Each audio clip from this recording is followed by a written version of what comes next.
back to my channel, the place where we unravel the secrets of design success.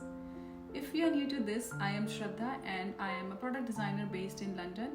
And in this video, I am going to deep dive into some of the secrets of the resume, which will help you to land your dream. Whether you call it a CV or a one-page resume, it's your key to making that first stellar impression. So grab your digital pens and we are about to turn your resume into a work of art. Or maybe a masterpiece. Amazing! Be sure to stick to the end because I also have a gift which is going to help you to land your dream job. So stay tuned. But before we jump into it, make sure to hit that subscribe button and ring the bell so you never miss out an opportunity to see any of our design tips and tutorials. So let's get started and kick it off. First of all, I want you to understand the importance of resume.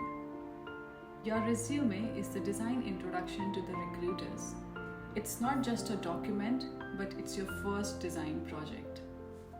So make sure not to do any of the silly crucial mistakes and focus on making that lasting impression. We have to make sure that our resume not only makes lasting impression onto the recruiters but also sails smoothly through the applicant tracking system, which is ATS. So we are breaking down the essentials to help you avoid the common mistakes and creates the resume that's both visually stunning and also ATS friendly. So the tip number one is we have to understand the power of a resume, what the resume really holds. Like I said, it's not just a document, it's not just a list of the things, but it's actually a place where you show the roadmap to the recruiter about your achievement and your skills. So we have to make sure we have to make that lasting stellar impression. So the tip number two is you have to understand the elements of a pro layout. We want your resume to be the feast for the eyes and a treat for the ATS scanners. I'm talking about the fonts, the colors, the alignments that we choose to put it in our resume. So we have to choose the colors, we have to balance the resume in a way so that it kind of screams like hire me, and then you have to kind of stand out in the crowd out of all those 3,000 and 4,000 resumes that is being sent for one particular job. So this segment is about telling you some of the extra touches in a resume that makes you not just a candidate but a candidate for that particular job. Now you will ask me, in this competitive market, how can I make my resume stand out in the crowd? Don't worry, I have got your back for that as well. So in this segment, I am going to give you some of the tips where you can give some extra touch to your resume. So we are going to explore some creative ways that can grab the attention.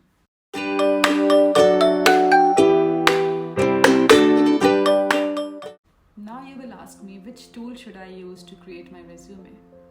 So if you ask to any of the senior recruiters or any of the senior hiring managers, they might suggest you using the design tool like Figma.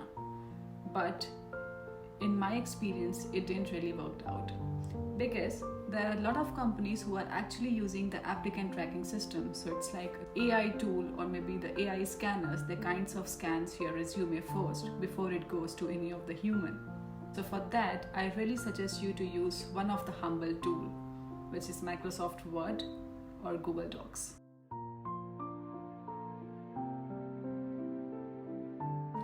Moving on to the question, which is which structure should I use in my resume? So I would prefer using one of the basic structure, which is like you have your introduction on the top, then you have got experience, then skills, and then your education.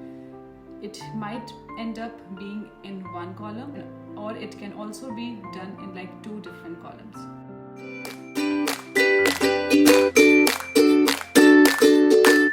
I would now like to emphasize on one of the major sections, which is like, what should I write in my experience section? So don't worry. So ideally, you should have like 4 points in your experience section. If you're just coming out of the boot camp, I would suggest you to maybe write your 4 recent projects. Ideally, the first one being your first real life UX case study that you have actually done with maybe some of the real clients. Second and third can be any of your fiction project if you have done it. But let's say if you're already working in one of the company and now you're making a resume, so I would suggest you to write your work experience in that particular company. So I would suggest UX designer at ABC, so that ABC is actually your company where you are working with. And then you kind of show the impact what you have made in that company. So you can kind of write that using the three main aspects of it, which is before, what I did, and then after. You have to frame it in a way that how the company was before and what did you really done there, and at the end what impact did it make. For example, I would say improved our onboarding journey in collaboration with managers, stakeholder groups and engineers to increase the sign-ups and customer acquisition to 15%.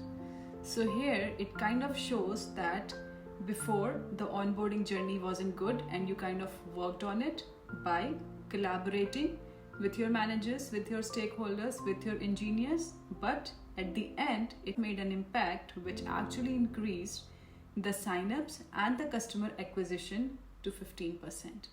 So this is how you should frame your bullet points in your experience. So each of your points should have all these aspects, which is how it was before, what you really did, and what impact did it really made.